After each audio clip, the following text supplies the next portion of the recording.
भारत मातेला विनम्र अभिवादन करतो। छत्रपती शिवराय, पूज्य बाबासाहेब आंबेडकर, महात्मा ज्योतिबा फुले, वीरांगना अहिल्यादेवी होळकर यांना नतमस्तक होतो। खरं तर मोठ्या संख्येने आपण इथे उपस्थित झालात, तुमचं खास करून आभार मानतो। मंचकावरचे आमचे सगळ्या पक्षाचे लोक असेल, सर्व संघटनेचे लोक असेल, राजाभाऊ असेल, बरं वाटलं मी हे सगळे लोक एवढे सगळ्या पक्षातले लोक थोडी पार्टी बाजूला ठेवून मी शेतकऱ्यासाठी लढायला आलो, एवढा आधार या शेतकऱ्याला भरपूर होऊ शकतं। सरकार काय मदत देऊ शकेल देतं ते अंतरची गोष्ट आहे, पण तुम्ही एकत्र जरी झाले तर 2-3 आत्महत्या थांबल माझ्या शेतकऱ्याचा, एवढा आशीर्वाद तुम्हाला भेटलेला आहे। सध्या तर मुख्यमंत्री सगळं बनवाबनवी करत आहे। काल परवा एका पत्रकारानं प्रश्न विचारला होता, ते काहीतरी पंढरपूरच्या त्या मराठवाड्याच्या दौऱ्यावर होते, कशी बगल द्यावी, कशा प्रकारचं बनवाबनवी करायचं, मुख्यमंत्री कशात हुशार आहे तेव्हा मला जास्त समजलं। पत्रकारानं प्रश्न विचारला का पंजाबच्या शेतकऱ्या सरकारनं 50,000 रुपये दिले, आपलं सरकार किती पैसे देणार? अतिशय साधा प्रश्न होता आणि थेट प्रश्न होता पत्रकाराचा। मी त्या पत्रकाराचा चेहरा पाहत होते, तो दिसत नव्हता पण तो बोलत होता मागून का पंजाबच्या शेतकऱ्यांना जर 50,000 दिले असेल तर तुमचं सरकार किती देणार? आमच्या मुख्यमंत्र्यांना काय उत्तर दिलं माहीत आहे? नाही, आताच मी त्या 8 कलेक्टरची बैठक घेतली, नाही लक्षात आलं तुमच्या? म्हणजे एखादा चौथ्या वर्गातलं पोट्ट तरी उत्तर बरोबर देते, आणि हे आमचे LLB झालेला माणूस प्रश्न विचारला, पंजाब एवढी मदत देणार काय? हे म्हणतं 8 कलेक्टरची बैठक घेतली। म्हटलं एखादा पत्रकार दुसरा अधिक बोलणार, अहो आम्ही प्रश्न काय विचारतोय तुम्ही सांगता काय?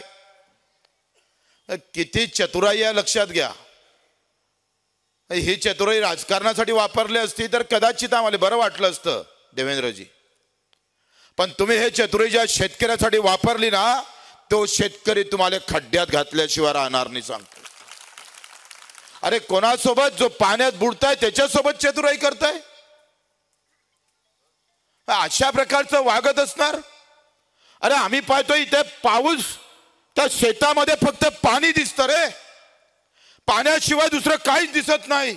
संभाजीनगरचा एक शेतकरी तिथे पाहायला गेला, पाण्याच्या शेतात पाहायला गेला, आणि पाहता पाहता इतका तो पाण्यामुळे एवढं ते बेहोश झालंय, सरळ दुकानावर गेलं आणि पॉयझन घेऊन मेलं। दुसऱ्या दिवशी बाप अटॅकने येऊन मेलाय।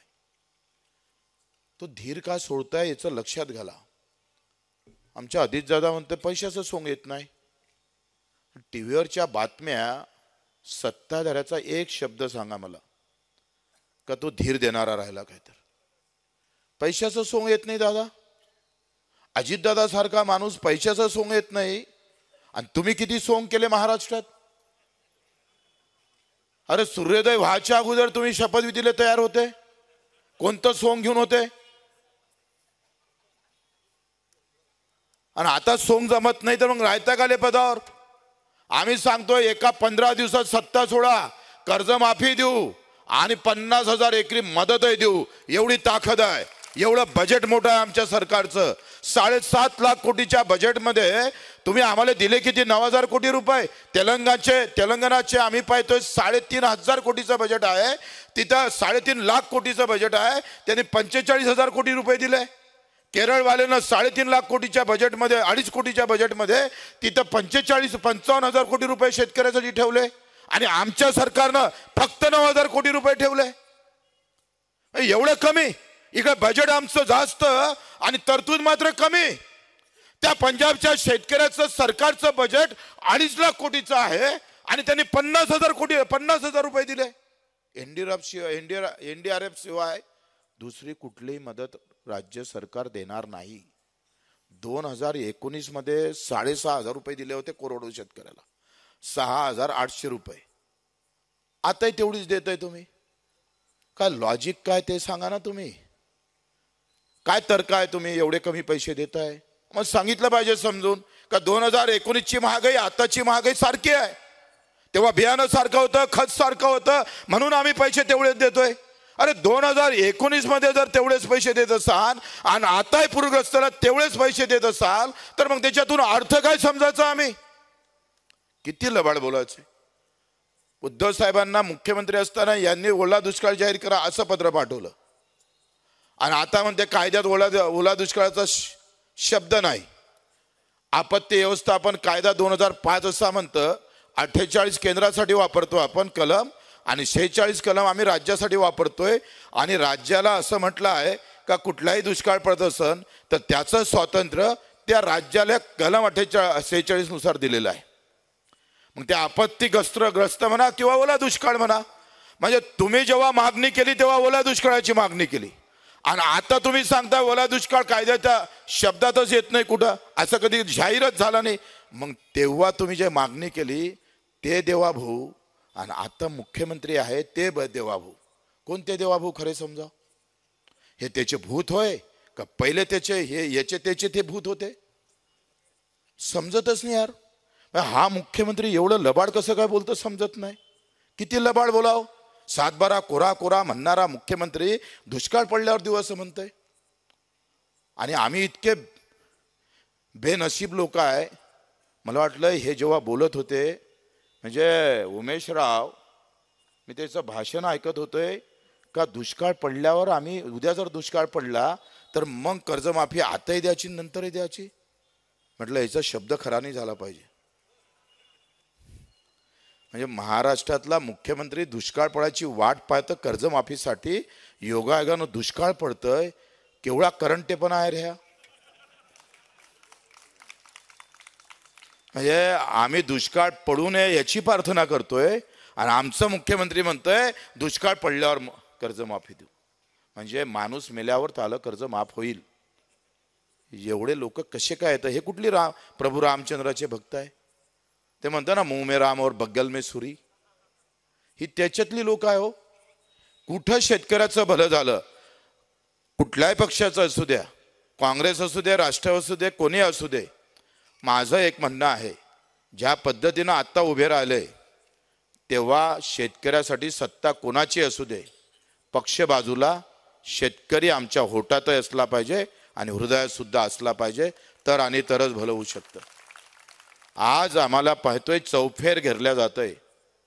पैसे नाही असं म्हणताय तर मग शक्तीपीठ आलं कुठून? गृहनिर्माण खात्याला, गृहनिर्माणच्या मुंबईच्या निवड योजनेला महानगरपालिकेची निवडणूक आहे. उद्धव साहेबाला तिथं हरवायचं आहे म्हणून 75,000 कोटीची तरतूद केली. कांदा बिहारमध्ये स्वस्त गेला पाहिजे म्हणून इथं ट्रेनची व्यवस्था. महाराष्ट्रातून ट्रेन, गणेश निंबाळकरला माहीत, त्यानं सांगितलंय का इथून ट्रेननं म्हणजे ट्रकनं नेला तर महागात भेटन बिहारमध्ये. तिथं कांद्यासाठी बोंबा होऊ नये म्हणून इथून ट्रेननं कांदा चाललाय. किती चालाकी आहे ही. इथं कांद्याला भाव नाही पण बिहारला कांदा स्वस्त भेटला पाहिजे. मतं व्यवस्थित आमच्याच पार्ट्यात पडले पाहिजे. फक्त मतासाठीच करता का रे तुम्ही सगळे?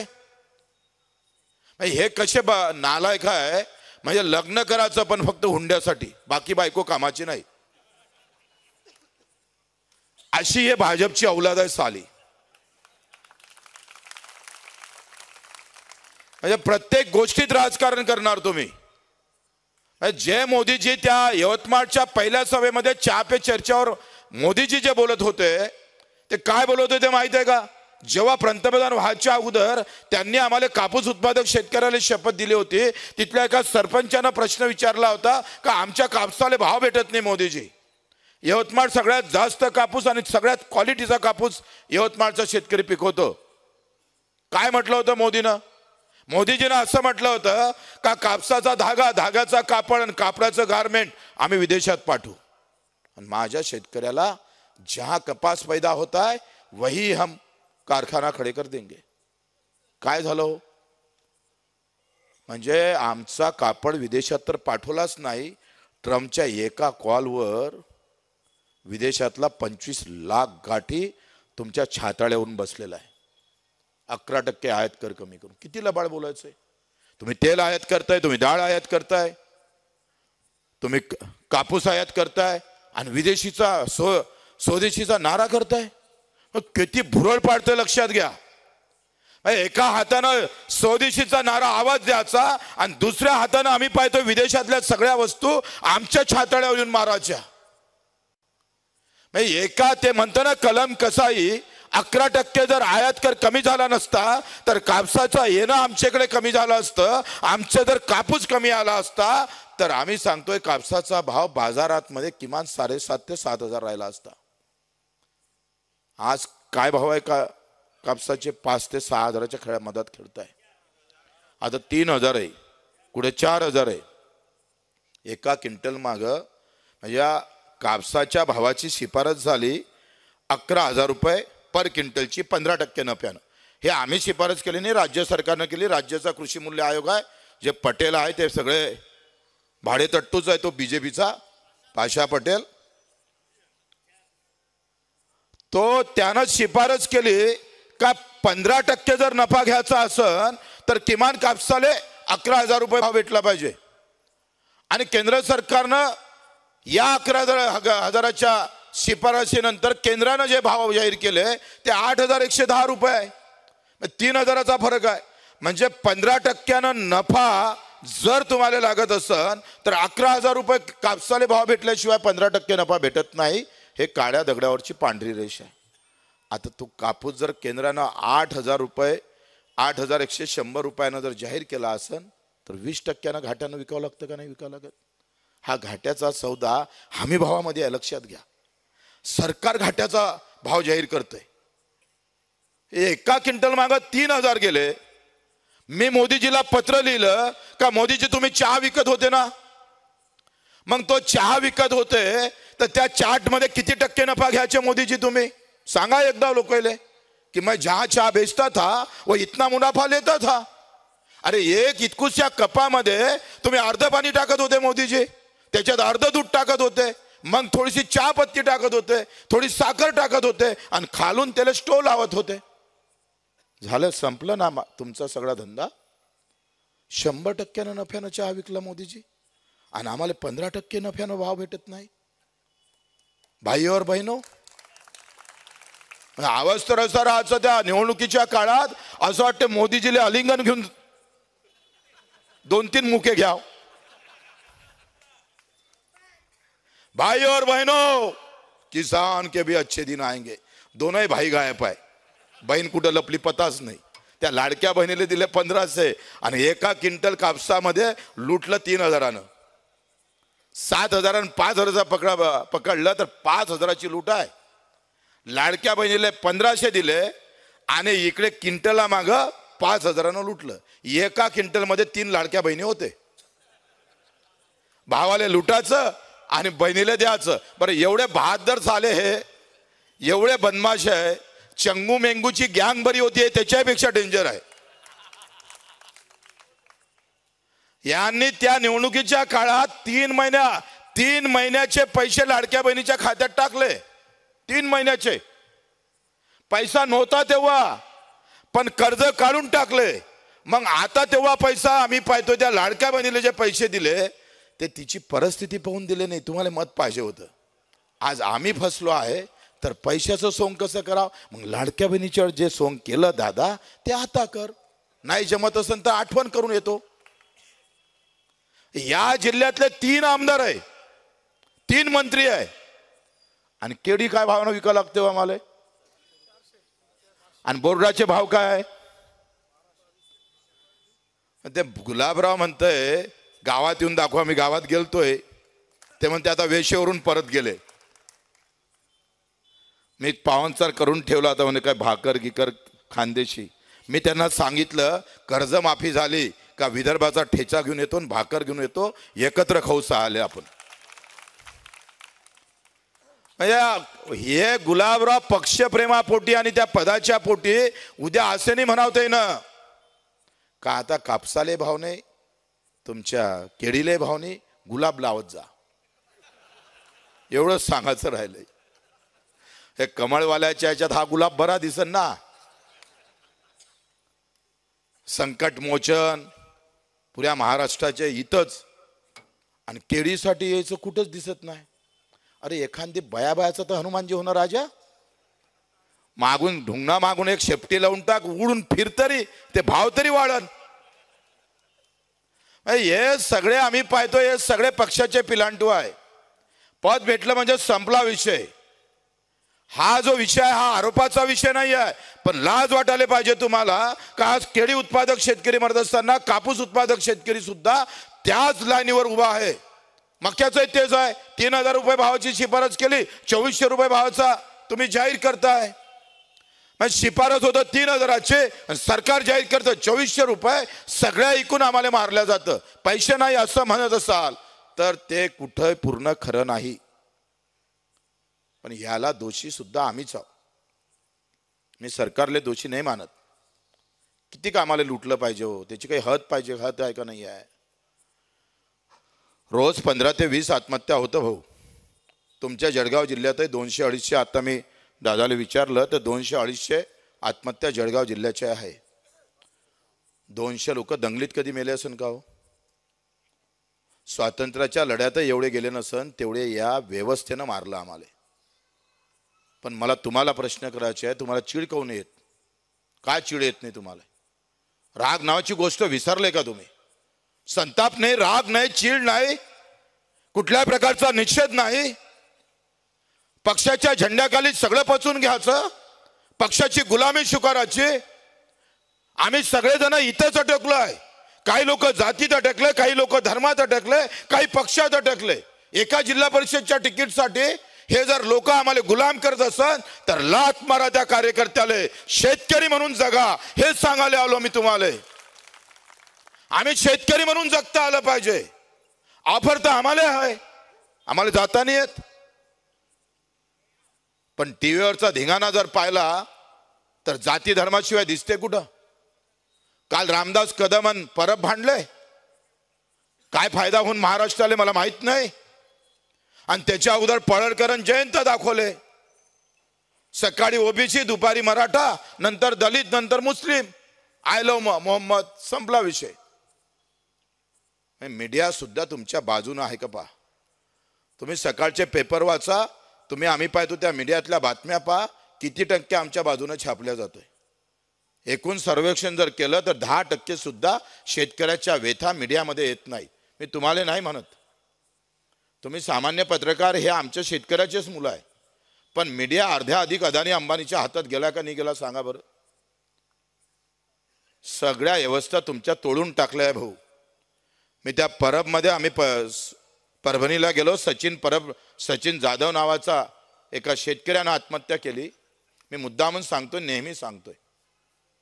मला त्यावरून लक्षात येते का आम्ही किती आम्ही पाहतोय, किती थंडे झालो आहे, किती सहनशीलता आमच्यामध्ये आलेली आहे. अहो तो बैल तरी लात मारते हो आमचा. मागून गेला तर कमसे कम एक लात मारतो, समोर आलं तर शिंगावर घेतं. पण तुम्ही लातही मारायला तयार नाही, साधं बोलायला तयार नाही आहे तुम्ही. मग ही अवस्था आम्हाला चांगलं करू शकतं का. कोणी लढते तर त्याच्या बाजूने उभे राहायला तयार नाही. बरं झालं उमेश पाटील सारखा माणूस आणि सगळ्या पक्षातले लोक, काँग्रेस, राष्ट्रवादी, सगळे कोणी जे काही असन, आज तर आले ना तुम्ही व्यासपीठावर. हे चित्र पाहते आमच्या शेतकरी, वाट पाहत आहे कुठल्याही पक्षाचा असू दे. अरे मला बाप शेतकरी आहे रे. ज्या मायनं आम्हाला 9 महिने पोटात ठेवलं त्या मायचं स्वप्न पूर्ण करण्यासाठी तरी थोडेसे लढा रे. काय वाईट करतो रे आम्ही. कुठल्या वाईट गोष्टीनं आम्ही पैसे कमावतोय. प्रचंड मेहनत करतो का नाही आम्ही. रात्रीचा दिवसा लाईट मिळत नाही तर रात्री जातो आम्ही. 40,000 कोटीचा नुकसान आहे फक्त. मी सर्वेनी केलेला आहे, ह्या वन विभागाचा सर्वे आहे. 40,000 कोटीचं नुकसान आहे शेतकऱ्याचं वन्य प्राण्यामुळं. औषधीनं मेले वेगळे, खताच्या भेसळमुळे मेले वेगळे, उद्या निसर्ग मारतं वेगळा, आणि निघालेलं पीक रानडुक्कर खातं वेगळं. जगतंय कसं आम्ही. मग असं जगण्यापेक्षा लढणं परवडतं ना आम्हाला. इकडे असं पाय घासून मेल्यापेक्षा जो आम्हाला पाय घासायला लावतो ना त्याला पाय घासायला लावा साल्याला. त्यांना तुळवा. आणि आम्ही तुळवणारच आहे, मी फक्त सांगत नाही. त्या दिवशी तो कलेक्टर वाचला, नाही तर थोबाडीत मारलं असतं साल्याच्या. आणि कलेक्टरच्या ऑफिसमध्ये जाणं, कसं जावं, काय जावं, किती लोकांना जावं, काय घोषणा करावं, हे कुठले नियम आहे तुमचे? आम्ही काय म्हटलं होतं, कलेक्टरनं रस्त्यावर यावं, निवेदन घ्यावं, एवढीच साधी मागणी ना. आणि आम्ही घुसलं तर गुन्हे दाखल. त्या गुन्ह्या घेण्याला कोण घबरावतं रे? 350 गुन्हे दाखल आहे, ये तो हमारे लिए बोनस है. आम्ही याला घाबरत नाही. जेवढा डाव आम्ही तारखेवर येतो ना, तेवढे वेळा हंगामा करत जाऊ. थांबणारा बच्चू कडू नाही आहे, माझ्या आडनावातच कडू आहे. तो शेतकऱ्यासाठी गोड राहील आणि सरकारसाठी कडू राहणार आहे कायमचं. मी ज्या सचिन जाधवाची गोष्ट सांगत होतोय, त्याची हकीकत सांगत होतोय. मी परभणीच्या एका जिल्ह्यात गेलोय आणि मला समजलं सचिन जाधवाच्या एका तरुण पोरानं आत्महत्या केली. 3400 रुपयात सोयाबीन विकला भाऊ, 3400 रुपयात. ज्या व्यापाऱ्याकडे विकला त्या व्यापाऱ्यानं अर्धे पैसे दिले नाही. तो ठाणेदाराकडे गेला. ठाणेदारानं सांगितलं जो व्यापारी आहे तो मोठा आहे, चांगला आहे, तो विनाकारण खोटी तक्रार देऊ नको. शेतकऱ्याला खोटं पाडलं, तक्रार घेतली नाही. आमदाराकडे गेलं तर आमदार म्हणे व्यक्तिगत तक्रार आहे, मी त्याच्यात पडत नाही. काय करणार आहे? म्हणजे पहिलेच भाव कमी, त्याच्यातही अर्धे नाही भेटले. काय मानसिकता राहील हो शेतकऱ्यांची? तो मरण पत्कारता हा त्याचा गुन्हा आहे. कधी आत्महत्या करू नये. आला टाइम तर झोडून टाका साल्याले, पण आत्महत्याचा विचार नका आणू. त्या सचिन जाधवानं कोणीच काय करत नाही म्हणून खिशात बॉटल घेतली आणि ST मध्ये आत्महत्या केली. बायकोले माहीत झालं आणि बायकोनं आत्महत्या केली. PM जेव्हा झालं तेव्हा बायकोच्या पोटात 7 महिन्याचं बाळ होतं. एवढी वाईट व्यवस्था उघड्या डोळ्यानं हा महाराष्ट्र पाहतोय. मोगलांच्या काळात जसे घोडे याचे ना टप टप करत, ते आमच्या बाबळ्यांना जसं चिरफाड करून जायचं ना भाऊ. फक्त आता दिसाले घोडे नाही, त्या गाड्यावर आलेले लोक आहे. हे सगळे वाईट वाटत होते. म्हणतं करे तेव्हाच हातात बंदूक घ्याव आणि सरळ निघाव साल्याला. इतकी वाईट अवस्था आहे. त्याच्यापेक्षा दुर्दैवी गोष्ट काय आहे भाऊ, का मी ज्या गावात गेलो ना, तर एकाही माणसाच्या चेहऱ्यावर निषेधाचे भाव नव्हते. कोणाला राग नव्हता, संताप नव्हता, साधं बॅनर लागलं नव्हतं. कुत्र्याची मौत आहे असं संताप याचा ह्या लोकांचे थोबाड पाहून. का तुम्ही एवढे निर्लज्ज कसे झाले रे? का राग नाही आला तुम्हाला? 2 प्रेत, त्याच्यातलं 7 महिन्याचं बाळ मेलं. एक दिवस तर गाव बंद करायला पाहिजे होतं रे तुम्ही. तो जाधव जर जाती धर्माच्या लढाईत मेला असताना दंगलीत, गावच्या गाव पेटवले असते तुम्ही. वेळ लागला नसता, आम्ही थांबा म्हटलं असतं तरी तुम्ही टेमे हातात घेतले असते. हेच राज्यकर्त्यानं शिकवलं तुमच्या डोक्यात. हा भूत घातलेला आहे. जातीसाठी मरा, मातीसाठी नाही. बटेंगे तो कटेंगे, एक है तो सेफ है, नाही तर फतवा. मरतोय कोण? आम्ही मरतो रे. त्या सचिन जाधवाची चूक तरी काय? हे अतिशय वाईट व्हायला चाललेलं आहे. सहन शक्तीच्या बाहेर आहे भाऊ, बाहेर आहे सगळे. हा मोर्चा आमचा 28 तारखेचं आंदोलन हे फक्त भामी भावाचं नाही आहे भाऊ. हे फक्त कर्जमुक्तीचं नाही आहे. मी शेतकरी अजून जिवंत आहे हे दाखवासाठी आंदोलन करायचं आहे मित्र. हे दाखवासाठी करायचं. कोण मी माझं नेतृत्वात आहे तुम्ही यावं मी मोठं व्हावं, बिलकुल नाही. बच्चू कडू मतासाठी हे गणित कधीच मांडणार नाही. हे बेमाने आम्ही कधीच करणार नाही. 350 गुन्हे दाखल केले. विचारा त्या दिव्यांगाला कशा पद्धतीनं लढलो आम्ही.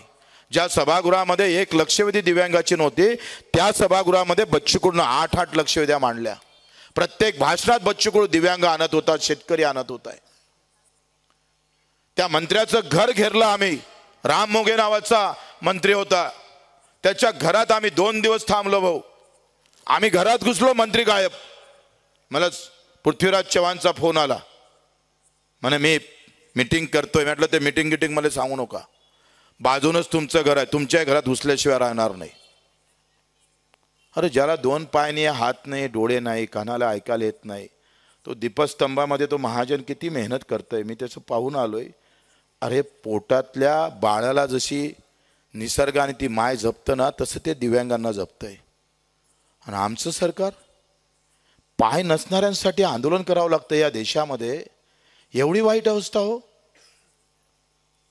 कुठल्या कातडीची आहे तुम्ही?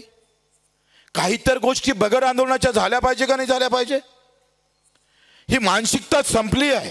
एक आमदार मला म्हणतो काय याच्या मागं लागलाय, किती मतं यांचे. मी त्याला सांगितलंय बच्चू कडू मतासाठी करत नाही, या दिव्यांगाचे आशीर्वाद मला बालाजीपेक्षा अधिक जास्त महत्वाचे वाटतं, पंढरपूरपेक्षा जास्त महत्वाचे वाटतंय, म्हणून करतोय आम्ही ही लढाई. आम्ही पाहतोय पैशाची लढाई आहे. हे जातीभेद धर्मभेदाची लढाई नाही आहे, अर्थभेद की लढाई आहे. या अर्थाच्या लढाईसाठी आम्हाला लढावं लागेल. आणि अर्थ नाही तर अर्थ नाही, जीवनात काही महत्वाचं नाही. येणाऱ्या काळात पोरं लग्न होईल का नाही होईल अशी अवस्था आहे. मला 42 तरुणांचे फोन आले, पत्र आलं का 45 वर्षाचं झालोय, लग्न होत नाही, बच्चे हो काय करावं. पोरी द्यायला तयार नाही आहे तुम्हाला. चपराशी असन, कुठं असन, झोपडीत राहत असन तरी त्याच्यासोबत लग्न होऊ शकतं. पिढ्याना पिढ्या बर्बाद होत चाललेल्या आमच्या, आणि आता एकत्र होण्याचं काम आम्हाला पाहतोय खऱ्या अर्थानं निर्माण झालं पाहिजे. 1200 रुपयाची केळी 500 रुपयाला विका लागत असन तर एका इकडे आमचे मोदीजी मेक इन इंडिया आणि मेड इन इंडिया म्हणायचे, तर मग मेक इन इंडिया आणि मेड इन इंडिया मध्ये केळी बसत नाही का मोदीजी? का बरं निर्यातीला सबसिडी देत नाही केळीच्या? जगाच्या पाठीवर केळीचे भाव अतिशय चांगले आहे. मग आमची केळी तिकडे पाठवायची तुमचं धाडच का नाही होत?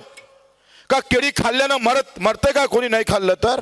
कांदा तुम्ही म्हणताय का कांद्याचं आंदोलन झालं म्हणून तुम्ही कांदा वाढवत नाही किंवा निर्यात करत नाही, मग केळीला निर्यात करायला काय जातो हो? साध्या गोष्टी आहे. सरकारला निर्यात शुल्क भेटू शकतं, पैसे भेटू शकतं.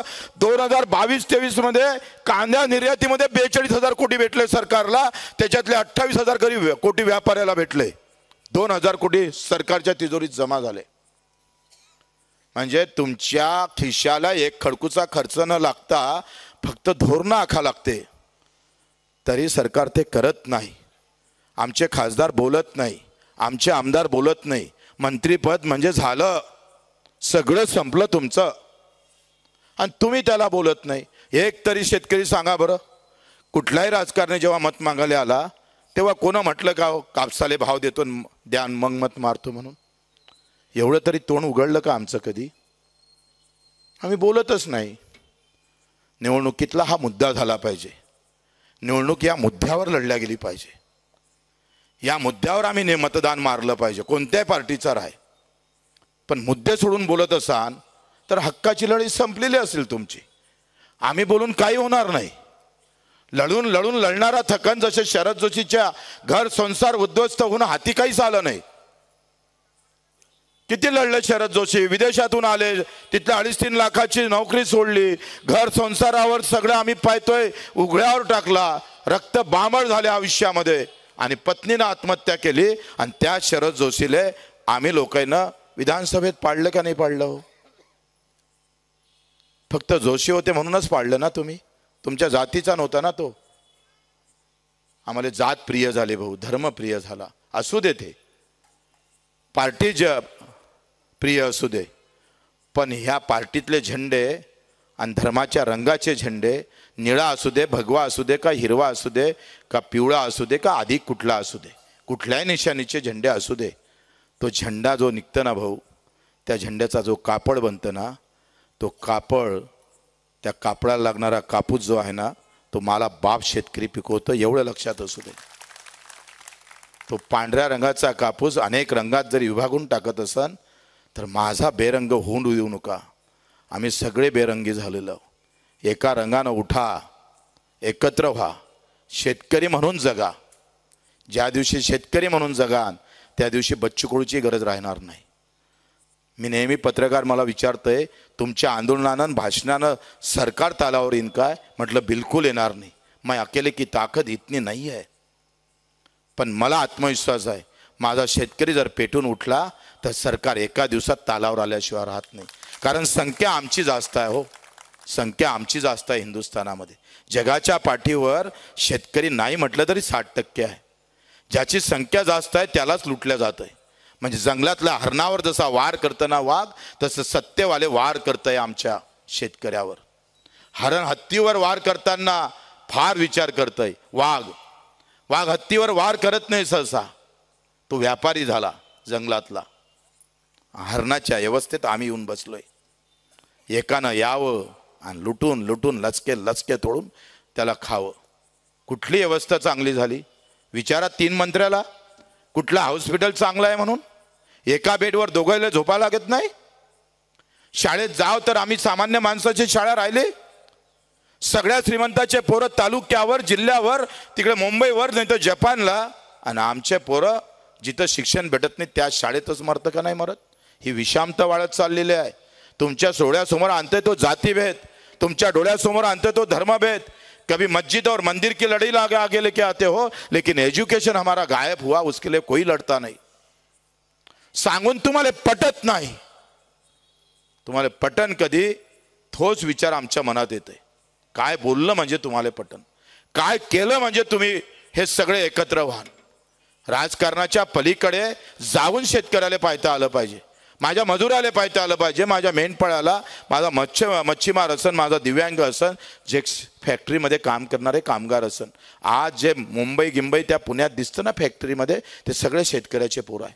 मी राजस्थानमध्ये त्या मुंबईच्या 6.5 लाख लोक फक्त आम्ही पाहतोय फुटपाथवर झोपतो मुंबईला. 6.5 लाख सगळ्या राज्यातून आलेले सगळे शेतकऱ्याचे पोरं आहे. फुटपाथवर झोपावं लागतं रे. एका दाण्याचे 100 दाणे निर्माण करणारे आमची काळी माय गुणाकारानं देतं आम्हाला. आणि मेहनतीमध्ये आम्ही कुठेच कमी पडत नाही. आणि तरी सुद्धा आमचा धंदा नफ्यात का येत नाही? 100 किलोचं लोखंड 80 किलोच्या वस्तू होते, ते मस्त मालामाल होऊन राहिलंय, आणि आमचं मात्र सगळं कंगाल होत चाललेलं आहे. मित्र, ही लढाई अस्तित्वाची आहे, विषमतेच्या विरोधातली आहे, अर्थविषमतेच्या विरोधातली आहे. आरक्षणानं एका घरात एका गावात 3 ते 4 पोरं लागले. मी एका गावचा हिशोब घेतला, 10,000 लोकवस्तीचं गाव आहे.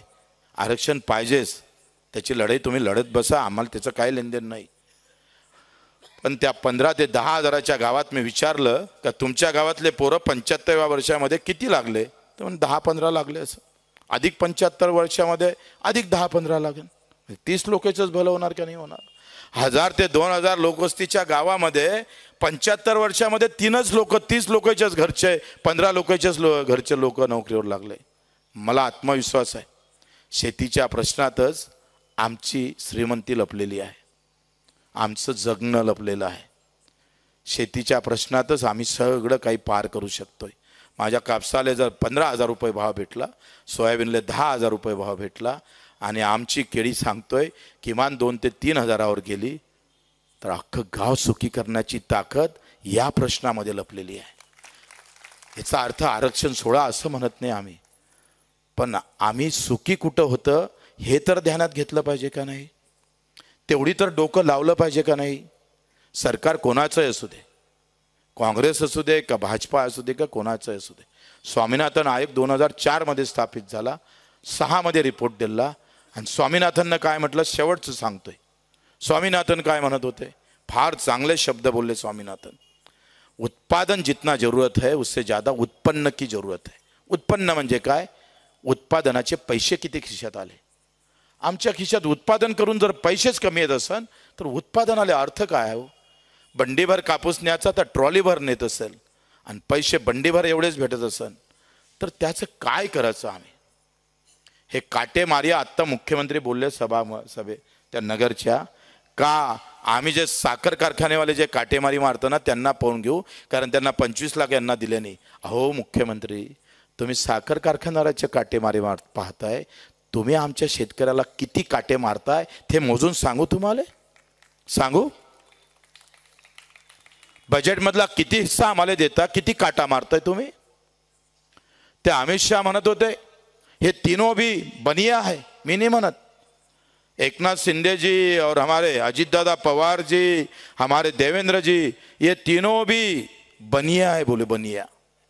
सिद्ध करून सांगितलं कि ये व्यापारी है, ये कपास को भाव नहीं मिलेगा, कपड़ा को मिलेगा. कापडाले भाव देणारे लोक 200 लोक असन कापड मिल 200 लोकांच्या पुऱ्या देशामध्ये. त्या 200 लोकांसाठी आयात निर्यात धोरण नेहमी बदलत राहतं. करोडो उत्पादक शेतकरी मरत राहतं या सगळ्या धोरणामुळे. आणि मग ह्या धोरणाच्या विरोधात आम्हाला उभं राहावं लागेल. तुमची तयारी आहे सगळ्यांची? कर्जमाफी घेऊच. बच्चू कडू नागपूरमधून बगर कर्जमाफीचा वापस येणार नाही.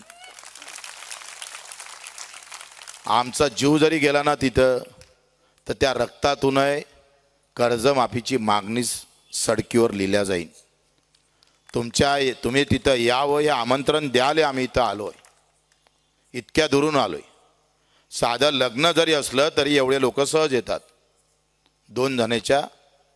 दोघेले आशीर्वाद द्यासाठी.